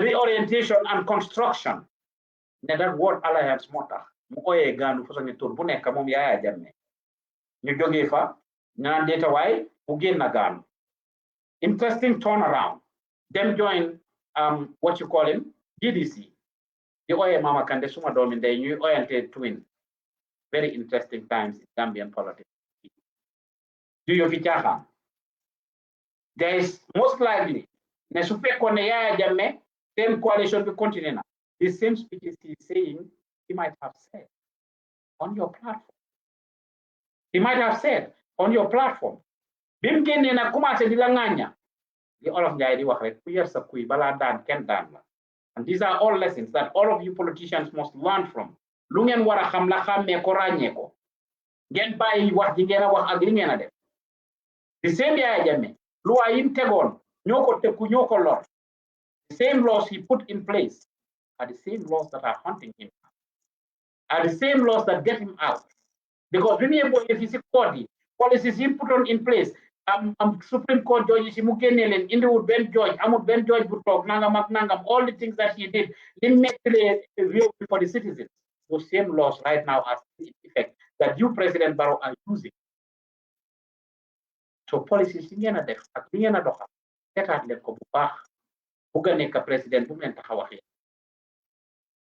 toog na wax foofu noonu amin tekku Mama Kandeh ne ko li nga def Yaya Jammeh mi nga jox plateforme xamal ne ay luwaaye am ci dëkk bi man suma boppa président la moo tax maa ngi sàmma luwaa bi indiwuma fi benn moto suma moto yi ma indi yëpp moto NPP la wala private moto indiwuma fi benn moto nguur gouverneur si sax indiwuma leen this time because it's political season this is personal maa ngi jéem a sàmma luwaa bi dinaa la booleeg IEC Mama Kandeh pare tontu ko ne ko ndax yaa moom réew mi dinañ ko xam dara waaw dinaa seet léegi yow yaa sa AG Chambers wala sa attorney general bi lan ngeen a come up with IEC ñoo ko mën a di képp wante sànni wante xeer sànni wante baat ñu leen a ñaax ngeen bàyyi ko wat Mama Kandeh dinañ la ñaax ñaan la nga bàyyi di indi Yaya Jammeh si sa plateforme mu faa wax because it's a national security threat there is no doubt it's a national security threat he has those followings that you are trying to tag along with you are trying to please those people continue di ñëw si sa rally pour ñu sànni la carte and the like however yaa fi toogoon amul loo yekkut Yaya Jammeh amul loo yekkut Yaya Jammeh Janneh commission report bi amul loo ci waxul TRRC report bi amul loo ci waxul bañ be gars yi interview la Senegalese media international media interview la nga wax Senegalese presse bi carré la nga wax li nga wax soo waxee loolu yëpp tey ñu war a toog gis la nii Mama Kandeh you're celebrating and whining and dining with former President Yaya Jammeh luñ war a seetaat la luñ war a seggaat kon ñu ngi laa ñaax Mama Kandeh nga bàyyi xel mun ngaa def sa campagne def ko mu set nga bañ a def dara luy instigate violence ci réew mi ndax lii du yo fi caaxaan do you fi caaxaan da ngeen am responsibility nag to keep the peace and security of the country, sanity of the country. You have a responsibility pour keep ko, pour maintain ko. ñu ngi leen ay bëggee leen gërëm leen sant si seen déglu bu rafet ak seetaan bu rafet yéen a ngi déglu di seetaan li ma gis our next president show jógee fii ci Gambian Talents TV ñu ngi waxtaanee li nga xam ne moo nekk di xew ci campaign trail bi politicians yi ak li nga xam ne moom lañ nekk di def every single time ñu ngi dégg loolu NPP President Adama Barrow foog ñu wax la ko your campaign we are following closely and most of the time you and your people are throwing shade Madianko Samusa dégg nañ kàddu yi nga xam ne jot na koo wax c'est recipe for violence suñ technicians yi nga playal ñu that Madianko Samusa's message su ko defee ñu déglu ko and we will unpack that for our viewers ñu déglu Madianko Samusa jembo no la sarahule yato motem boni no la sarahule yato motem boni no la maninka yato par lafda men folo mandin ko ya sinni ko surtout mandin ka dindigol musula kela sali haklotu bake sikilin dañim banko maranola sikilin da Senegal sikilin da maranola dunia dawda sita soto no la men sa fono ko tol siyo dam mala nyanta ñim banko marala amman soto dunia ko woto mbeddi yamula mandin koli e mbadi mandin koli al sali hakilo du bange ngani fo 2018 nim president ngam mi ko saba be dalo ko di people be ngolu abala ala project tolu on san ani mol be kacal because dalilo men fo dalilo wala be danken mari banko kambi anna binak la batade so surtout atul man ni gaddi ndiw tol ngañ jamano kelen tanga tol ngakale andum boni ko ifuda la place be nyanda ya wata ni ma wasaybe kala hasidot tol ngañ takale oton diwalu nyanta wala so mala di dala wala ma tol dindiwol sikilin da banko maranot siya besi keno kuti banko kan hani sulol men be wulo ko no ruda Gambian le rer so nyum banko kan ne banko dingol lamu kon dégg ngeen Madianko Samusa lim wax su fekkee ne yéen a ngi door a déglu rek wala déggu leen lim wax ci soose noonu pour lampatoo First Lady Fatouba Barrow ak ki nga xam ne mooy rakam ci nim ko ooyee Sadio Mballo ñoo doon am campagne foofu ci Santhiaba Souleye Diop ñoom ak seen supporters yi pour canvas pour seen jëkkër ci meeting boobu fala Madianko Samusa doon waxee lim wax ni these are tribal statements. It's no different from li ñoo wax Mama Kandeh with Yaya Jammeh taxaw wax ci Kanilaay Madianko Samusa li moo wax noonu ne xale yi soose yi laa waxal ndawi soose yi ndawi réew mi laa waxal surtout ndawi soose yi benn xeet munta yóbbu réew mi. It was an attack on UDP. The video is long. We just cut part of it for Indilem. This video is on our YouTube page, on our Facebook, and on our website, GambianTalents.org. You can hear Madianko's speech. Over 9 minutes, Wahnako, mostly, is attack on UDP. And the Nyah Sosei, Rawat Nandawi Sosei, pour xamal leen ne this is what you call it benn xeet munta yóbbu réew mi benn xeet munta yóbbu réew.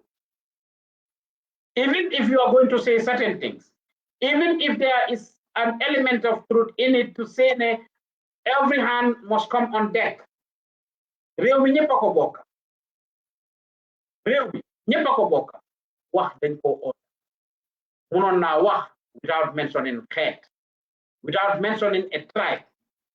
Is it a fact and true? Ne réew mi ñëpp a ko bokka? Yes. Réew mi ñëpp a ko bokka, ñëpp a ko moom. We are all equal in the country. Ben xeet gënul ci sa morom. That's a fact. And ni ma ko waxee ci presidential candidates, Ben xeet tamit is not entitled or to think ne ñoo moom réew mi o ñoo ko yóbbu. Du manjaago yi woo, du joola yi woo, du séeréer yi woo, du mansuwanka yi woo, du pël yi woo, du balanta yi, du olof yi, du séeréer yi, du soose yi. It doesn't matter what tribe you belong to. No single tribe owns the country. No single tribe can actually even elect a president. But should Majanko has gone personal to mention a particular tribe, this is exactly what Yaya Jammeh did at the GDC rally in Kanilai. Suñ condamné boobu kerak dinañ condemn bu Majanko Samusabi. These are the type of messages that they must not encourage. Lidu yo fi caaxaan mun naa merloo particular xeet ñu jóg. In this case, to be more specific, source. The Sufitna Yogi, President Barrow, you are responsible based on these statements. Can we avoid such statements? Yes. The tribal card, think over it. There is evidence that the Gambian politics is tribalism based. Yes. The Nico film that even our voting pattern. I've said this over and over 2016, prior to 2016, that's what we always saw. It's just a fact. Should we graduate from it? Is it the right thing? No. That more what did it. Ain't you want to graduate? In 2016, and prior to 2016, we saw that too, where every dollar settlement, wipes it out. It's a fact. It's not something that we are going to sit here and sugarcoat. Tribal politics, Gambia, and if you want to full areas, in concentrated areas. Ahmad Bah has been swiping this place clean. This place is clean. Mama Kande came in the game. And of course, it's divided. It's a fact. It is a fact. Mandinka settlements. There's no doubt. There's no doubt. UDP, has been wiping clean. Limo any Gambia, it is a fact. Do you know presidential candidate, Shubai? We didn't. But whenever it happened, this has been the trend. And 2016 it low lenges. 2016 low lenges. Nyeti candidate then amon Mama Kande, Adama Barrow, ak Yaya Jammeh. Yaya Jammeh, all the dollar concentrated areas he won, in addition to others. Mama Kande, fuller concentrated areas he won. Adama Barrow, Mandinka concentrated areas he won. As we said, a dynamics. Lolula. Look at the composition of even the party militants, the party executive and supporters here.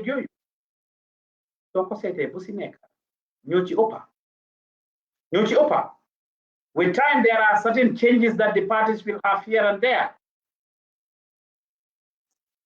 You look at the composition.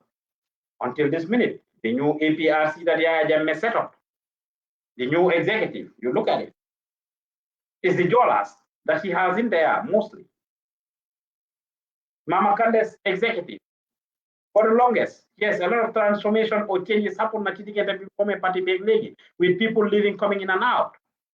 But we saw it at the time. In fact, 2016, I remember interviewing Esa Jallo, Minga Hamne Moy campaign PR who Esa Fal now. Interesting times. I just remember. Interesting times. If you don't know, Essa Diallo ki nga xamne mo amé communication ci TRRC bi ki nga xamne moy now amé communication for Essa Fall. Of course, their relationship started at the TRRC, from what we know. Essa Diallo was the first Bimama Kande former party. Prior to the elections, I interviewed him. Mamoy won the first communication officer for GDC. I asked him this question.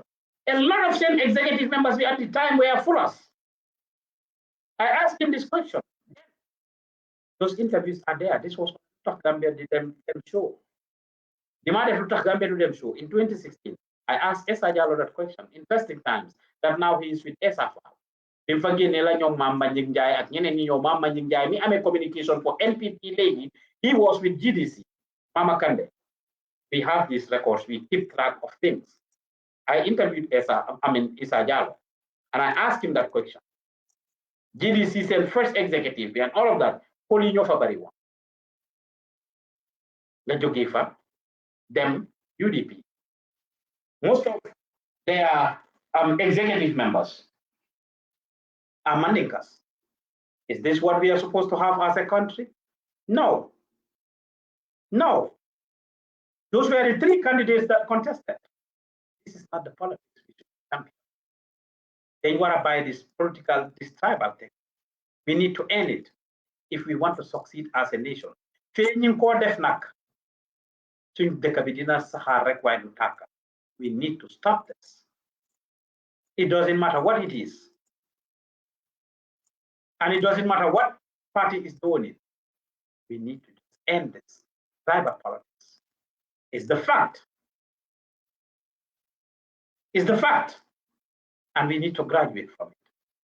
Yena ngeen déglu di seetaan our next president soo jógee fii ci Gambian Talents TV Pa Ousman Joof nekkal leen ci gannaaw microphone bi ñu ngi leen ay bëggee di leen gërëm di leen santa ma jànko Samusa statement lañ doon unpack foofu noonu for us.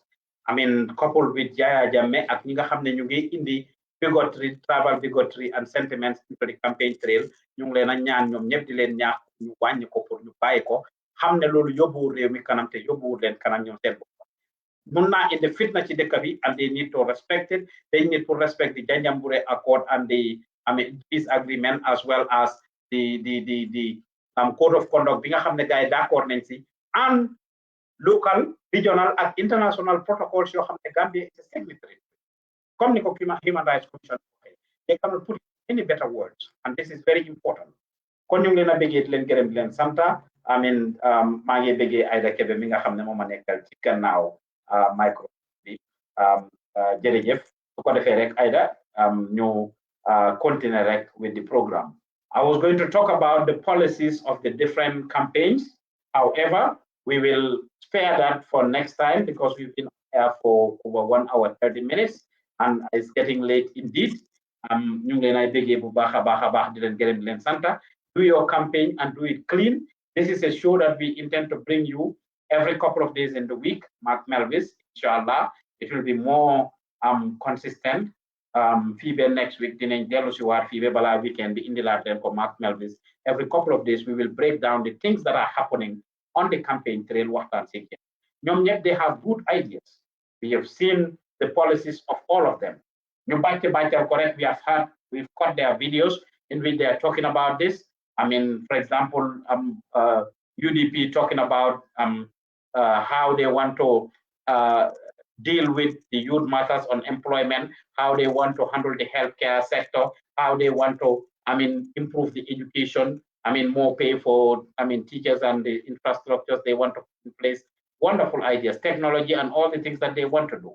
UDP have very colorful things in their 5-point agenda and what they're selling to the government. They need to focus and concentrate on that.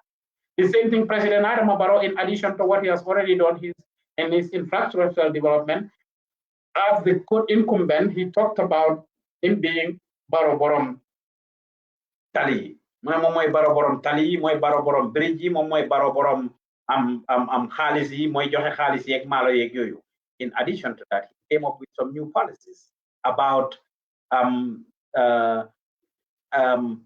paying the alcalo's salary. He talked about not only paying the alcalo's salary and health insurance scheme. Mu ngi wax ci lolu. He talked about how he intends to bring in fishing, we put enhance the fishing sector to bring in trawlers for xale di dem di nappi ci géej gi pour ñu am liggéey to cope out on employment. These are some of the policies that President Barrow we are hearing on his campaign.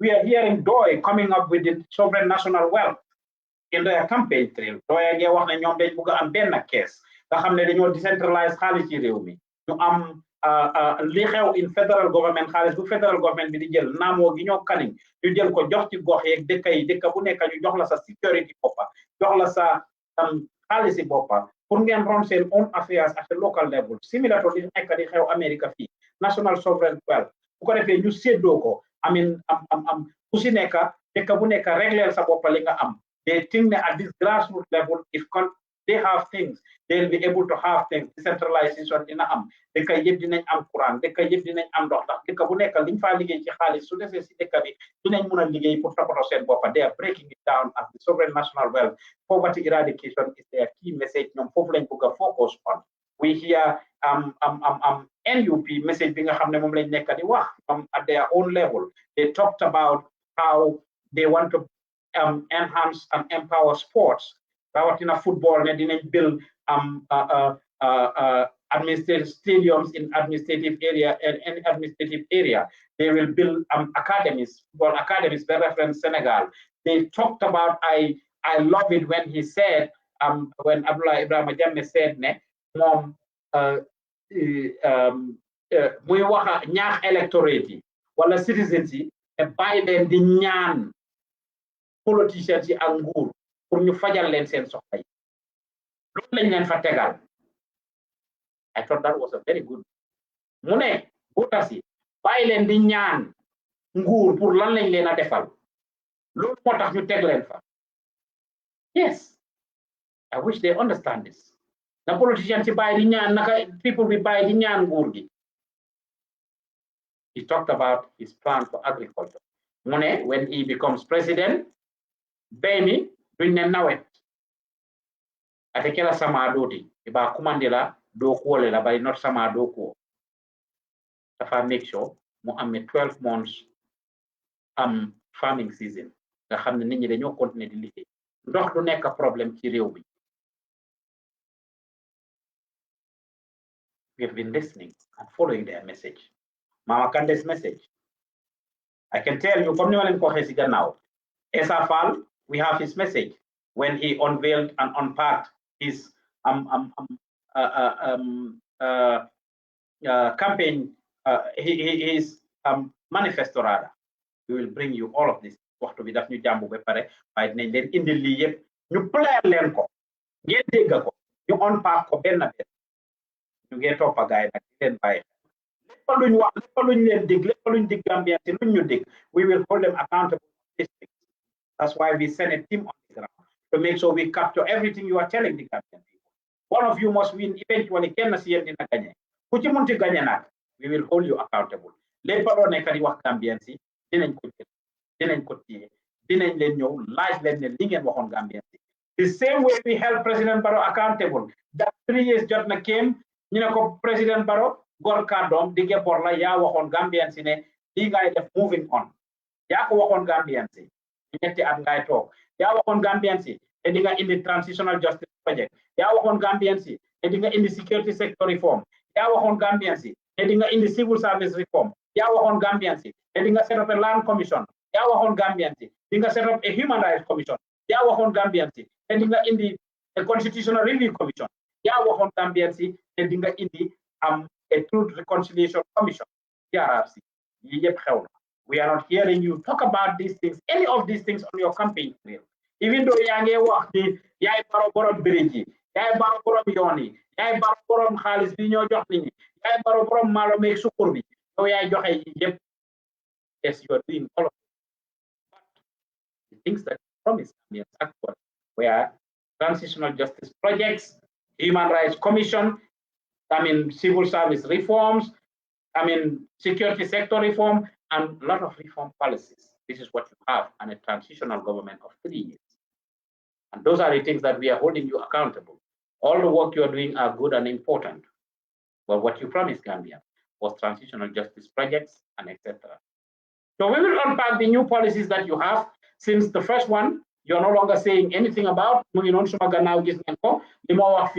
Are those things that I just mentioned. How we intend to pay the alcalos $3,000 in salary, how we intend to bring an insurance health scheme, how we intend to buy trawlers. None of them, or most of them, are not telling us where they're going to get them. They are not telling us where they are going to get the money from. Dinañ dem ko laaj, dinañ follow up ak ñoom, dinañ kisi guy. The slightest opportunity our teams on the ground have to talk to them, while the slightest opportunity we have to bring them on our studios for an interview, we will actually bring and ask them. Yaa ngi ne di nga def lii ak lii ak lii ak lii soo nekkee president. Naka nga ko defee? This question they are not telling the voters for the most part. Why dinañ leen ko indi laaj? Maa ngi leen a bëggee di leen gërëm di leen sant. Our next president show la jógee fii ci Gambian Talents TV. Yéen ñi ñuy déglu ci YouTube bi ñu ngi leen ay bëggee su dee bii mooy seen njëlbeen yoon ngeen ñëw seetaan. Click that subscribe button, nga click notification bell bi su ko defee waxtu bu nekkee on air di ngeen ko gis.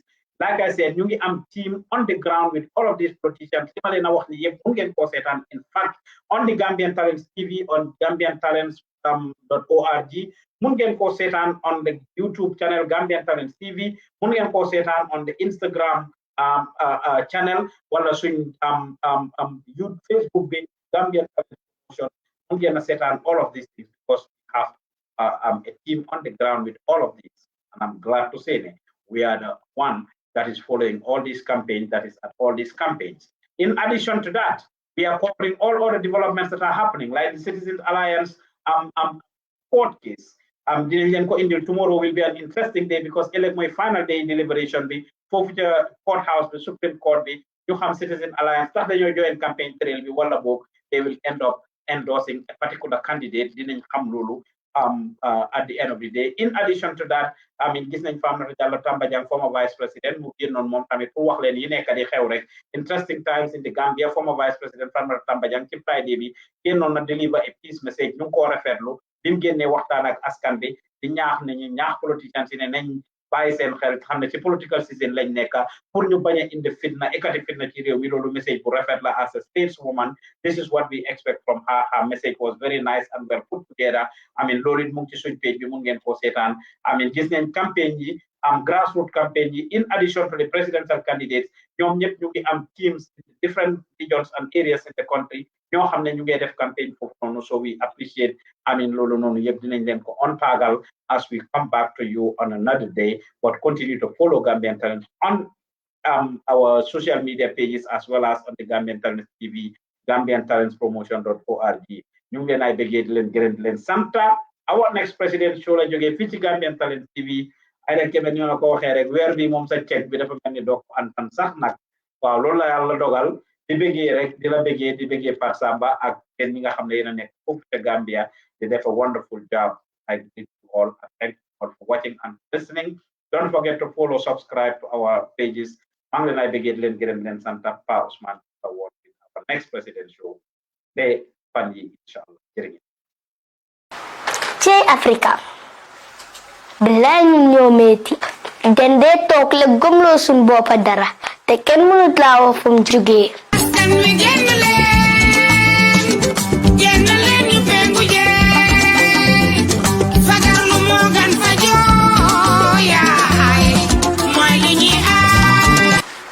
ñu bari ñu ne péngu coronavirus bi dafay tax ba doo mën a am doom te amuñ ci benn firme kon fexe leen ngeen dem péngu ji pour aar seen boppa ak askan bi.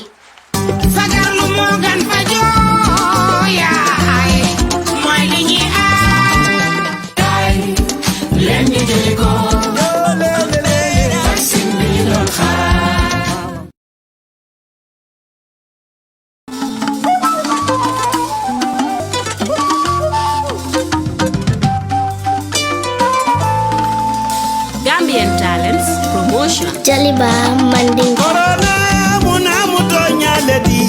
Nkal jalolu nada ganyine padie. Animpana mwa miliyon jama. Wale pengo ke kakolo bay. Wangolu kan. Nte jaliba fere ninjalolu nada. Ninjalolu nada. Jali nene suso mandinka fankanta manjawuya se fankanta yesi nyolu kanta nyinna fa fomu fankanto leti alungata def ndaw wala ngi doomu adama vaccine nañ corona lu am la fagaro gen fajo ajalel ñu dem vaccine moy li ñuy Lena Jola pengu way ngole no e kan wajupo de ni laya ubaj mo ja COVID-19 e pengu way ngole no e sontene bare petanka Sora Jali mandinka rech Jankaroni manisa Alinga katanga vaccine onyinta Soyons sérieux avec ces vaccins Si on se donne la main Facile tanka ni courant mandinka alingata me vaccine me batuka alna alingata wale bentangala na alingata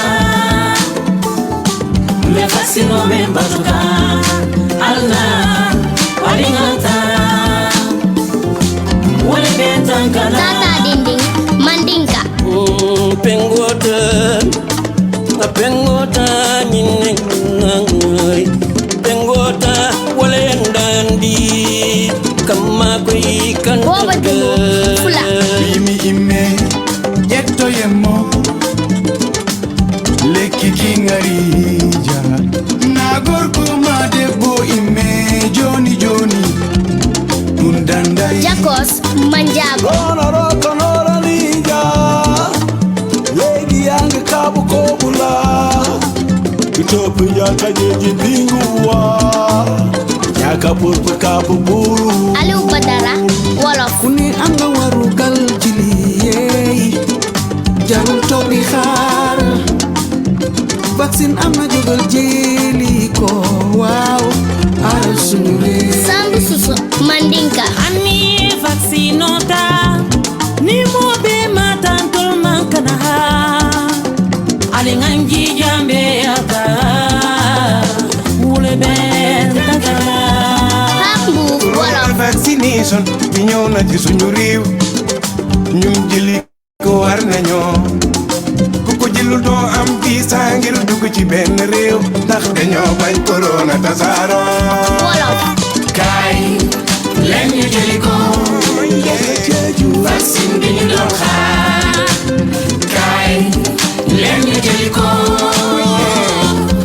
mooy li ñuy aar kaay leen ñu jëli ko vaccine bi ñu doon xaar kaay leen ñu jëli ko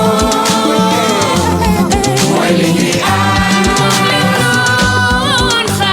papa wolof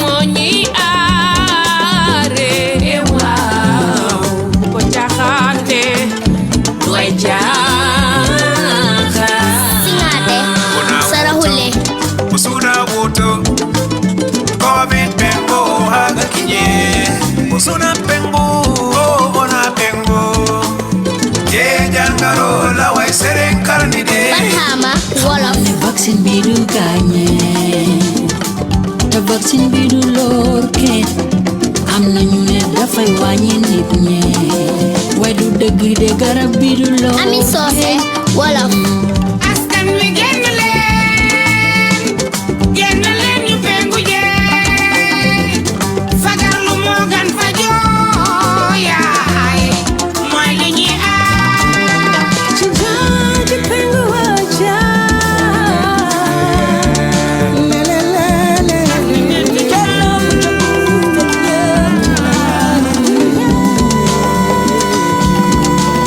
Jeliko yandi ngata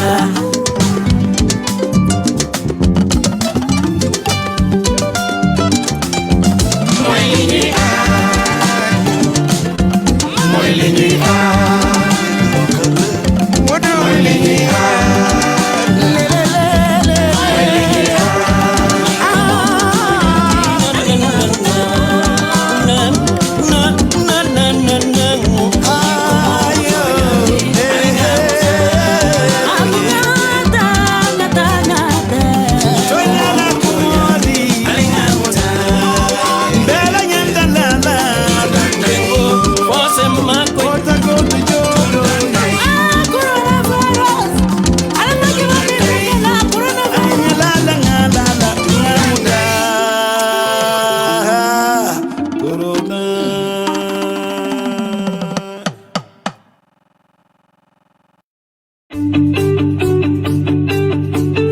soo bëggee jot xaalis bàyyeekoo UK Europe USA Canada Switzerland ak àddina wërngal képp Supersonics Money Transfer ñu ngi ci ànd ak yéen ak yónneekaay xaalis bu gën a màgg ci Gambia mën nga jot xaalis fépp fi nga ne bàyyeekoo kaatong ba koy na te doo ci am benn jafe-jafe waaw mën nga jot xaalis bàyyeekoo ci sa ay mbokk ak am di jàmma nekk ci UK Europe US Canada Switzerland ak àddina wërngal képp ak suñu yónneekaay xaalis bu màgg bi nga xam ne dafa wóor gaaw te noppale fii ci biir Gambia Supersonics Money Transfer ñu ngi ci ñetti fukk ak ñeent dëkk ci biir Afrika ngir jox leen melowaay yu gën ci jotum xaalis bi nga xam ne kenn du ko laam-laamee saytu leen ñu ci Google Play Store wala App Store ngir mun a bindu ci suñ app bi di Supersonics Money Transfer app ndax ngeen mun a bànneexu ci suñ money transfer services yi ay mbégte rek la ak Supersonics